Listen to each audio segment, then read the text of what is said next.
우리 함께 하나님 말씀 보겠습니다. 오늘 우리에게 주시는 말씀은 신약 성경 마가복음 8장 1절에서 10절까지 말씀입니다. 제가 가진 성경은 신약 성경 66면입니다. 함께 찾으셔서 저와 여러분이 한 절씩 교독하겠습니다. 그 무렵에 또 큰 무리가 있어 먹을 것이 없는지라 예수께서 제자들을 불러 이르시되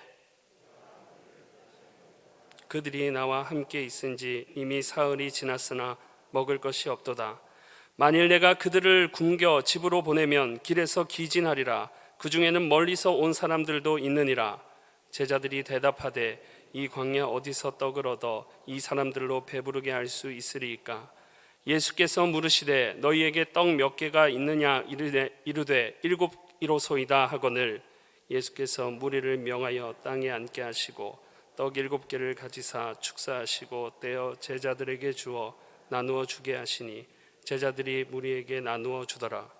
또 작은 생선 2마리가 있는지라 이에 축복하시고 명하사 이것도 나누어 주게 하시니 배불리 먹고 남은 조각 7광주리를 거두었으며 사람은 약 4,000명이었더라. 예수께서 그들을 흩어 보내시고 곧 제자들과 함께 배에 오르사 달마누다 지방으로 가시니라. 아멘. 성경에서 가장 많이 등장하는 하나님의 마음, 또 신약 성경에서 예수님의 마음, 성경에 표현된 여러 이 마음 중에 가장 많이 등장하는 마음 중에 하나가 바로 이 불쌍히 여기는 마음, 긍휼이라고 하는 이 마음입니다. 예수님의 아주 대표적인 마음, 단어로 사용된 것도 신구약 합쳐서 불쌍히 여긴다, 또 긍휼히 여긴다 하는 말이 203회 우리 한글 성경에 표현되어 있습니다. 긍휼히 여긴다 하는 말은 자막에 있는 것처럼 불쌍히 여겨서 돌보아 주는 것을 말합니다. 불쌍히 여기고 그래서 무엇인가를 도와주고 싶은 그런 마음, 도와주어야 되겠다는 마음이 일어나는 이것을 불쌍히 여기는 마음, 긍휼히 여기는 마음이라고 우리가 표현을 합니다.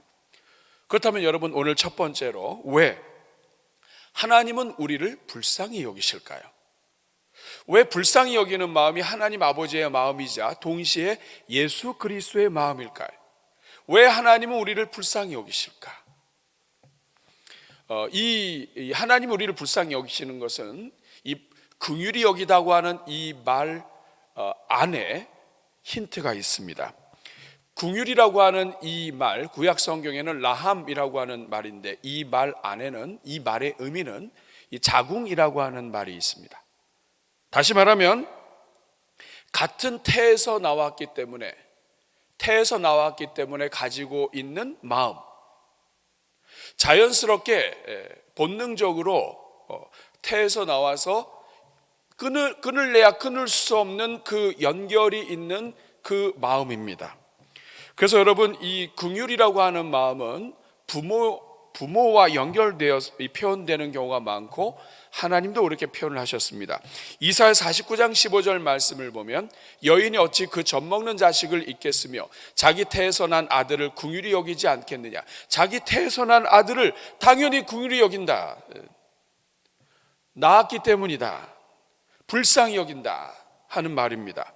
근데 하나님은 그 부모가 잊을지라도 나 여호와는 잊지 않을 것이다. 왜냐하면 하나님이 인생을 지으셨기 때문입니다. 그래서 예레미야 31장 20절 말씀을 보면 에브라임은 나의 사랑하는 아들 기뻐하는 자식이 아니냐. 내가 그를 책망하여 말할 때마다 깊이 생각하노라. 그러므로 그를 위하여 내가 내 창자가 들끓으니 내가 반드시 그를 불쌍히 여기리라. 이스라엘은 하나님의 자식이라 이 말이에요. 하나님의 자녀들을 향해서 하나님은 불쌍히 여기신다. 이 창자가 끓는 것처럼 불쌍히 여기신다.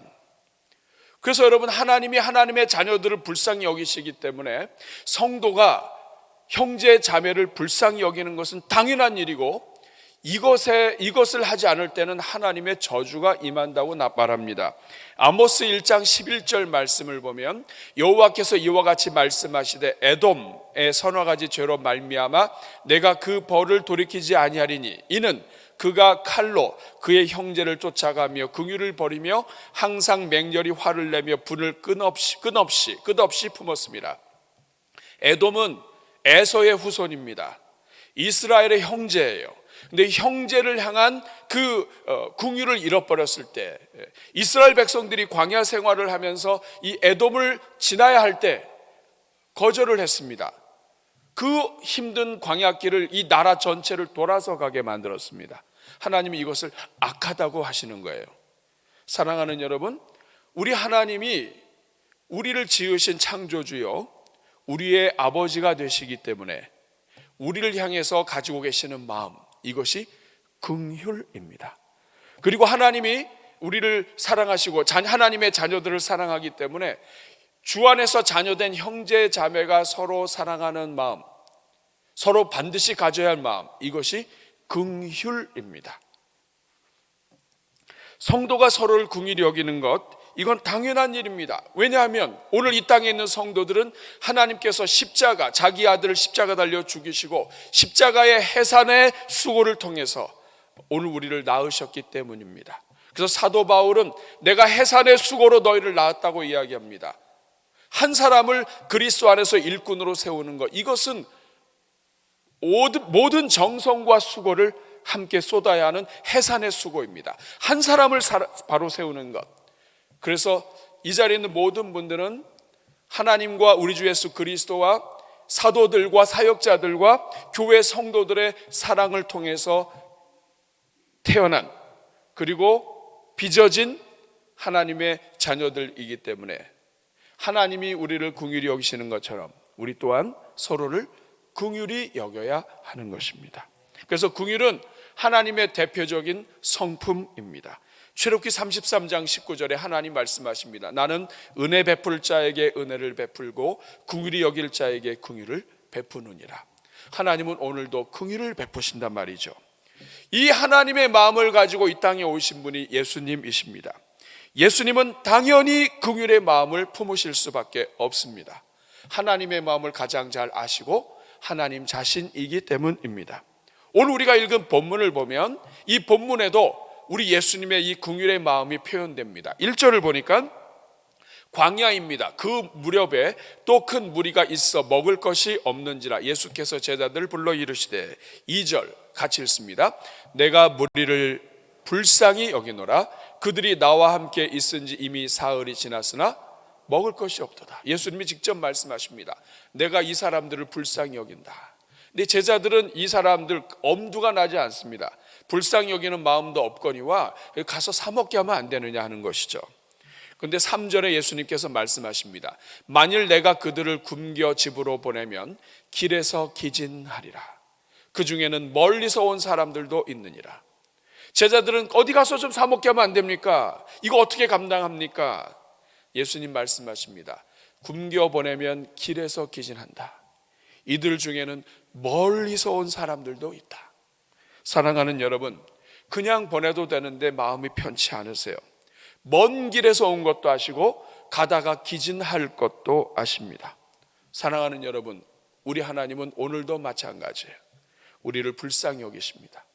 먼 데서 오신 분들 다 아십니다. 동네에서 걸어오신 분들도 아시고 멀리서 오신 분들도 하나님 다 아십니다. 거리상으로만 먼 게 아니라 하나님과의 거리가 멀고 인생의 고난 속에서 하나님의 은혜가 멀리 있는 그런 인생들도 아십니다. 어렵게 이 자리에 오신 여러분들을 아십니다. 인생의 고난 속에서 감당할 수 없는 아픔을 어떻게 살아야 할지 모르는 가운데 오신 여러분을 하나님은 다 아십니다. 그 하나님이 사랑하는 자녀들에게 갖고 계신 그 마음, 이것이 바로 긍휼입니다. 그러면 여러분, 두 번째로 이렇게 하나님이 우리에게 긍휼의 마음을 가지시는데, 특별히 신약 성경에서는 예수님의 긍휼은 또 다른 의미가 있습니다. 예수님께서 불쌍히 여길 때, 긍휼히 여기실 때 어떤 일이 일어나는가 하는 것입니다. 긍휼은 단지 긍휼이 불쌍히 여기는 마음만 가진 것으로 끝나는 것이 아니라 예수님께서 불쌍히 여기셨을 때, 긍휼히 여기는 마음을 가지셨을 때 어떤 역사가 나타나느냐 하는 것입니다. 한마디로 이야기하면 긍휼은 기적을 가져옵니다. 한번 따라하겠습니다. 긍휼은 기적을 가져온다. 여러분들이 어렴풋이 알고 계실 것입니다. 불쌍히 여길 때 가장 먼저 일어나는 것은 기적인데, 어떤 기적이냐 하면 죄를 용서하는 기적입니다. 그래서 이 긍휼은 죄 용서와 관계가 있습니다.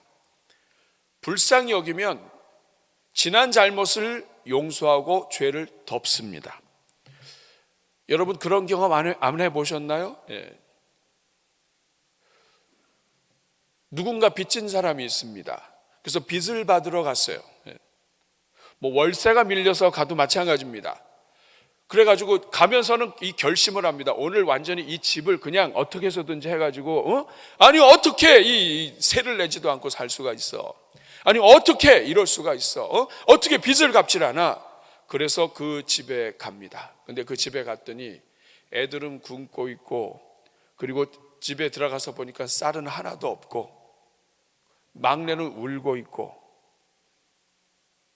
여러분 이런 집을 보면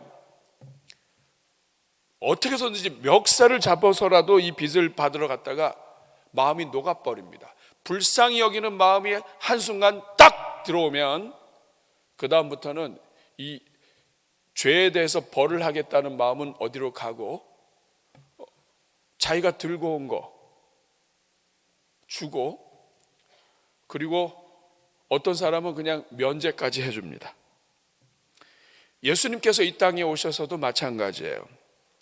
바리새인들은 세리들을 멀리하고 죄인들을 정죄했지만 예수님은 이 땅에 오셔서 죄인들에게 다가가십니다.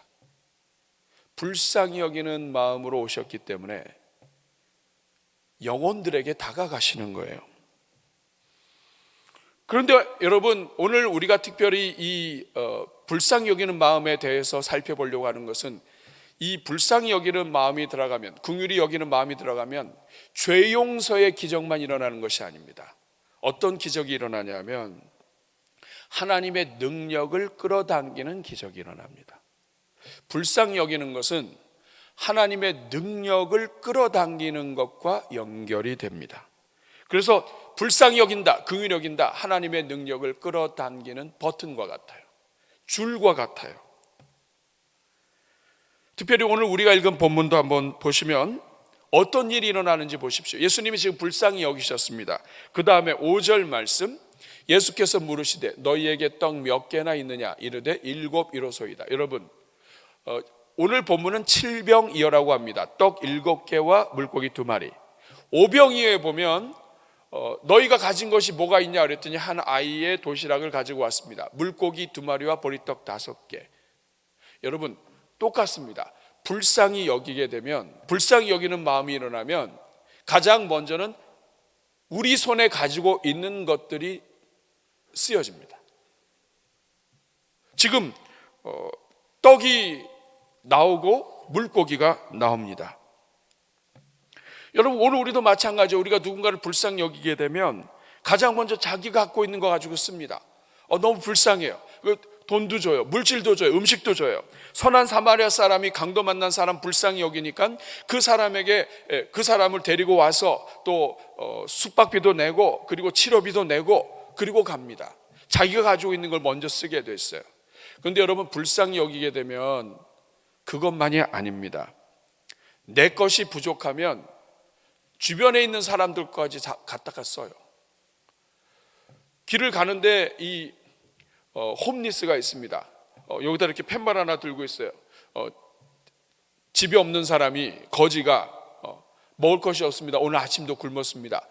이거 다 지나가는데 그 불쌍히 여는 사람이 있어요. 그러면 돈을 주려고 씁니다. 그래서 뭔가 주려고 했는데 자기가 갖고 있는 거 보니까 갑자기 그 돈이 모자라요.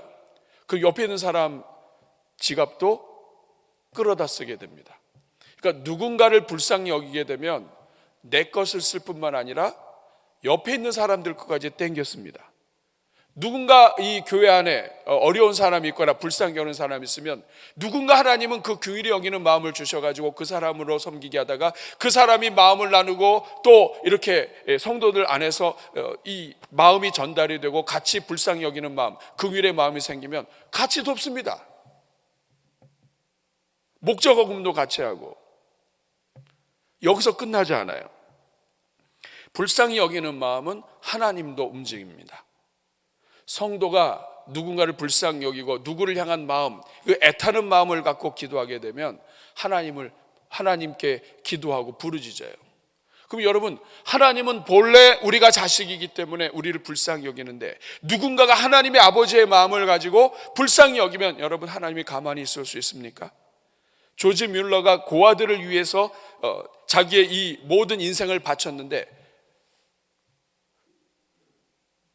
자기의 것을 가지고 쓰고 이것에 동감하고 마음을 같이 하는 사람들이 자기의 필요한 것들을 갖다 공급하고, 하나님께 기도할 때마다 하나님께서 응답해 주셔요.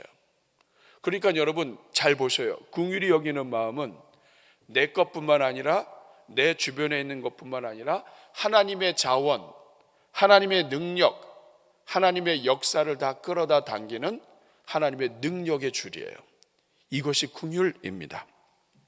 오늘 본문도 보시면 4,000명이 모여 있는데 물고기 2마리, 보리떡 7개로, 이거는 말도 안 되는 것입니다. 그런데 어떤 일이 일어납니까? 오늘 6절 같이 읽어보겠습니다. 예수께서 무리를 명하여 땅에 앉게 하시고 떡 7개를 가지사 축사하시고 떼어 제자들에게 주어 나누어 주게 하시니 제자들이 무리에게 나누어 지더라. 7절 또 작은 생선 2마리가 있는지라 이에 축복하시고 명하사 이것도 나누어 주게 하시니 8절 배불리 먹고 남은 조각 7광주리를 거두었으며 사람은 약 4,000명이었더라. 예수님이 불쌍히 여기시니까 하나님의 능력이 나타납니다. 여러분, 불쌍히 여기는 마음이 왜 중요합니까? 하나님의 기적을 끌어당기는 하나님의 역사가 불쌍히 여기는 마음, 여기에서 나옵니다. 불쌍히 여기는 마음, 긍휼히 여기는 마음은 하나님의 능력이 나타나는 버튼이에요. 나인성 과부의 이야기도 동일합니다. 누가복음 7장 13절부터 보면 나인성 과부의 아들이 죽었습니다. 장례가 일어나고 있습니다. 주께서 과부를 보시고 불쌍히 여기사 울지 말라 하셨습니다. 그리고 14절에 보니까 가까이 가서 그 관에 손을 대시니 맨 자들이 서는지라 예수께서 이르시되 청년아 내가 내게 말하노니 일어나라 하시매 15절에 죽었던 자가 일어나 앉고 말도 하거늘 예수께서 그를 어머니에게 주십니다. 예수님이 불쌍히 여기시면 능력이 나타나는 거예요. 5,000명, 4,000명이 먹고 그리고 죽었던 자가 살아나고, 예수님이 불쌍히 여기시면 병든 자가 고침을 받고, 예수님이 불쌍히 여기시면 그 인생에 기적이 나타나는 거예요. 그러므로 여러분, 우리가 누군가를 불쌍히 여기는 것이 왜 중요합니까? 우리가 누군가를 불쌍히 여긴다, 이것은 하나님의 능력이 그 사람 위에 머물게 하는 선물이에요. 그러니까 불쌍히 여기는 것은 그 영혼을 향한 선물이에요. 내가 형제를, 자매를, 우리 장로님들, 우리 집사님, 권사님들, 교회 안에 주신 일꾼들, 또 성도들의 가정의 자녀들을 불쌍히 여긴다. 그것은 내가 한 인간, 연약한 인간, 아무것도 가지지 않은 인간이 그 영혼을 향해서 줄 수 있는 최고의 선물 중에 하나예요. 하나님의 능력이 그 머리 위에 머물도록 하는 버튼입니다. 그러므로 여러분, 우리 교회가 하나님의 능력이 나타나는 교회가 되기를 원하십니까? 여러분의 가정이 하나님의 기적이 나타나는 가정이 되기를 원하십니까? 그렇다면 여러분, 오늘부터 우리가 반드시 가져야 할 것, 구해야 할 것, 그것은 바로 예수님의 마음 가운데 불쌍히 여기는 마음입니다. 우리가 예수님을 믿으면서 우리가 기적을 경험하지 못하는 이유는 불쌍히 여기는 마음이 죽어 있기 때문이에요. 불쌍히 여기는 마음이 많으면 하나님이 기적을 일으키십니다. 때로는 내 것을 써야 하는데 이것을 움켜쥐고 있다가 쓰지 못하고 내 것을 위해서 돼야 되는데 이거 너무 불쌍해서 이거를 던졌을 때 하나님은 이것, 우리가 생각하는 것을 뛰어넘게 하나님은 역사하셔요. 이 눈이 닫혀 있으면 교회는 우리가 가진 것만으로 모든 사역을 하게 되고, 교회는 하나님의 기적을 경험하지 못하게 돼요. 교회가, 한 가정이, 인생이 모든 자원을 뛰어넘어서 서로가 서로에게 기적을 선물해 줄 수 있는 마음, 그것이 바로 불쌍히 여기는 마음이고 그것이 긍휼의 마음입니다. 비록 내가 가난할지라도, 내가 비록 능력이 없을지라도 남을 불쌍히 여기면 그 영혼만 불쌍히 여기는 것이 아니라 하나님이 나를 불쌍히 여기십니다. 부부간에도 마찬가지입니다. 서로 지적하지 않고 서로를 불쌍히 여겨야 합니다. 여러분, 지적하고 비판하면 파문이 일어나요. 그러나 서로를 불쌍히 여기면 기적이 일어납니다. 불쌍히 여기는 것은 기적의 단추입니다. 불쌍히 여기는 마음이 없으면 신앙생활을 오래 해도 하나님이 예비하신 기적을 볼 수 없습니다. 대전중앙교회가 하나님의 기적을 경험하는, 기적을 선물하는 교회가 되기 위해서는 불쌍히 여기는 마음이 회복되어야 합니다. 저는 오늘 이 자리에 앉은 성도님들마다 여러분들에게 하나님이 불쌍히 여기는 마음을 회복시켜 주시기를 축복합니다. 불쌍히 여기는 마음이 없으면 내 것 가지고 삽니다. 보리떡 7개 먹고 자기 먹고 배부르고 남고 사는 거예요. 그러나 불쌍히 여기는 마음으로 교회가 살면 하나님의 것을 가지고 삽니다. 그러면 세 번째로, 그렇다면 오늘 우리는 누구를 불쌍히 여겨야 하는가? 사랑하는 여러분, 오늘 우리는 누구를 불쌍히 여겨야 합니까? 우리 이제 불쌍히 여겨야 된다는 것 알았습니다. 불쌍히 여기는 것이 기적의 단추요, 최고의 선물입니다. 내 인생에 기적을 가져올 수 있는 지름길 중에 하나가 불쌍히 여기는 것입니다. 그러면 우리는 누구를 불쌍히 여겨야 합니까?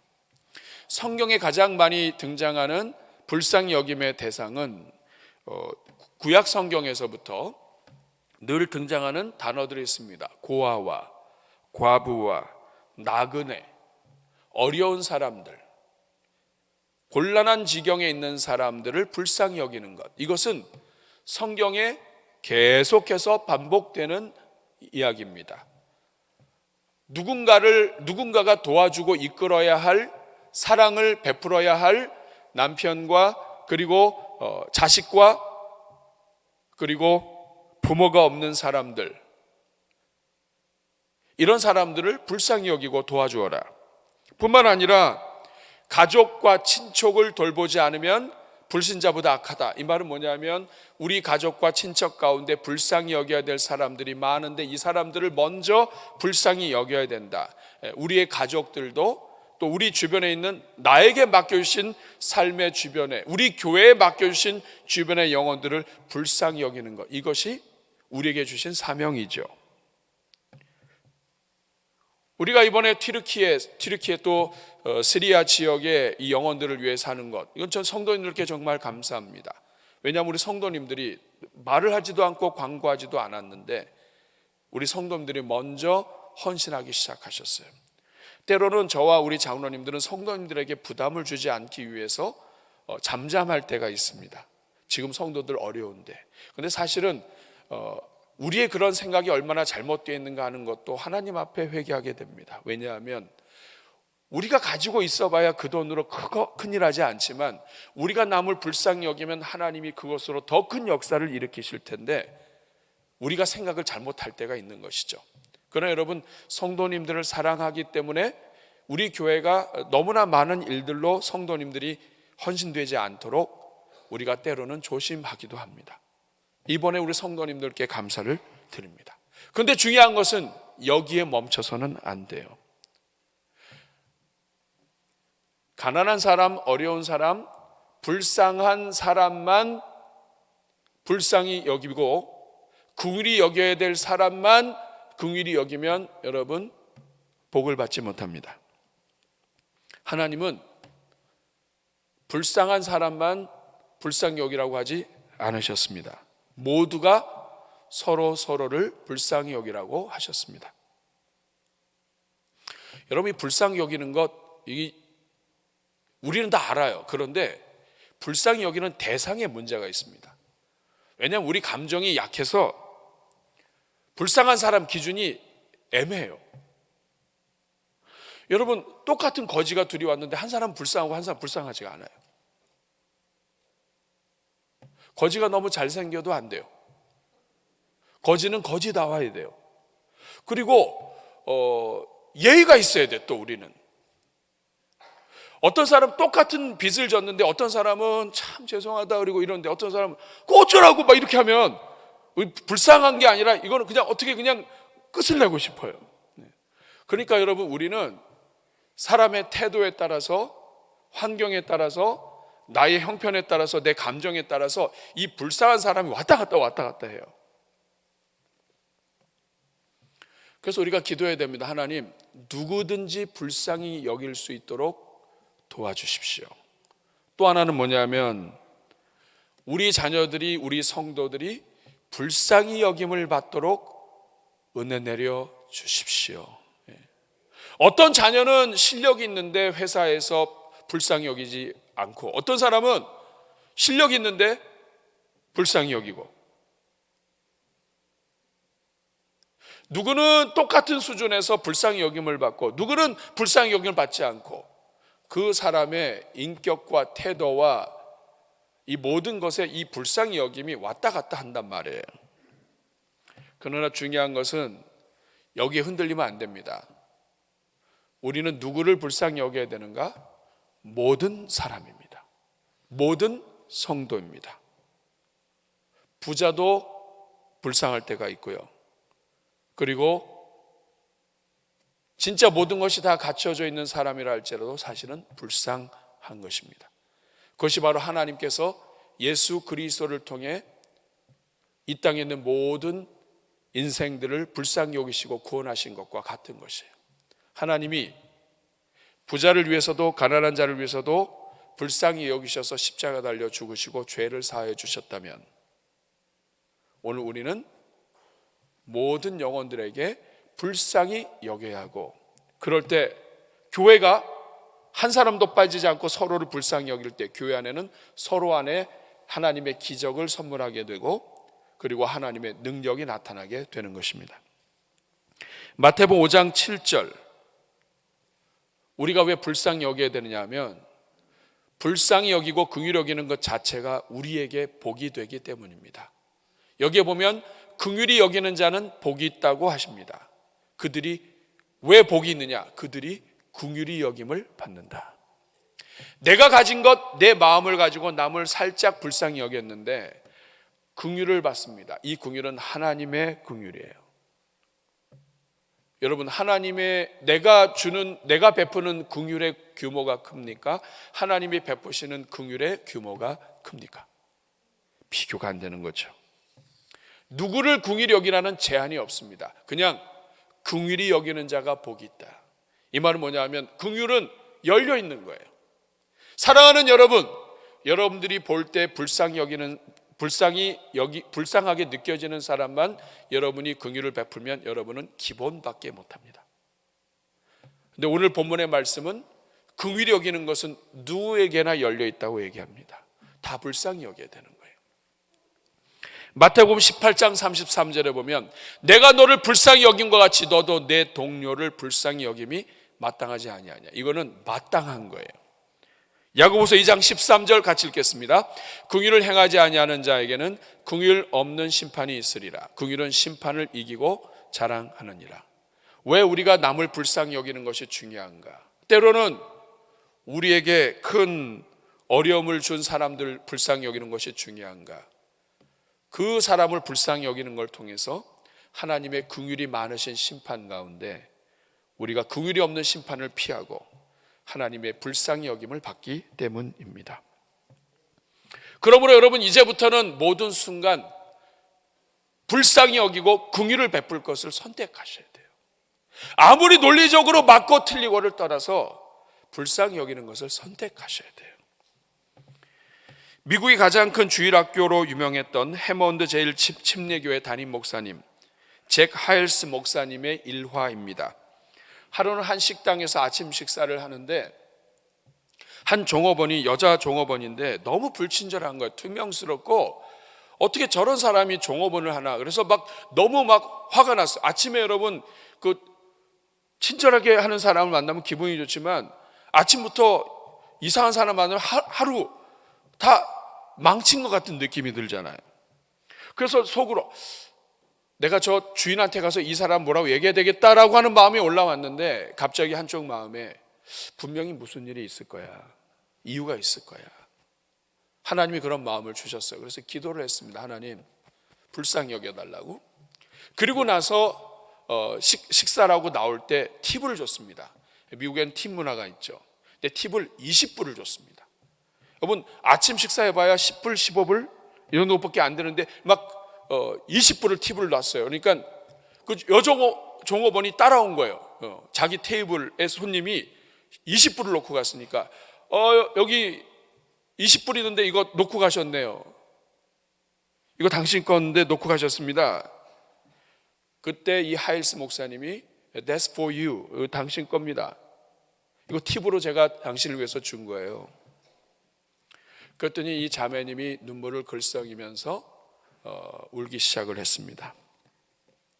제가 오늘 너무 서빙을 잘 못했죠. 용서해 주십시오.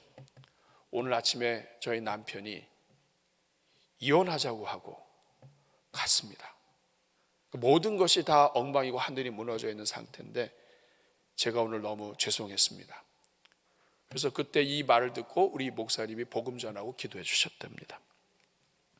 사람의 마음을 녹이는 기적, 이혼당한 그 아픔에서 일어나게 하는 기적, 죄를 용서하는 기적, 이 모든 것이 긍휼히 여기는 마음에서 나온다는 거예요. 사랑하는 여러분, 우리 주님은 우리가 긍휼 베풀며 살기를 원하십니다. 마태복음 9장 13절 보면 너희는 가서 내가 긍휼을 원하고 제사를 원하지 아니하노라 하신 뜻이 무엇인지 배우라. 나는 의인을 부르러 온 것이 아니요 죄인을 부르러 왔노라. 여기서 죄인은 원수입니다. 원수를 불쌍히 여기기 위해서 예수님이 오신 것처럼 너희도 불쌍히 여겨라. 불쌍히 여겨라.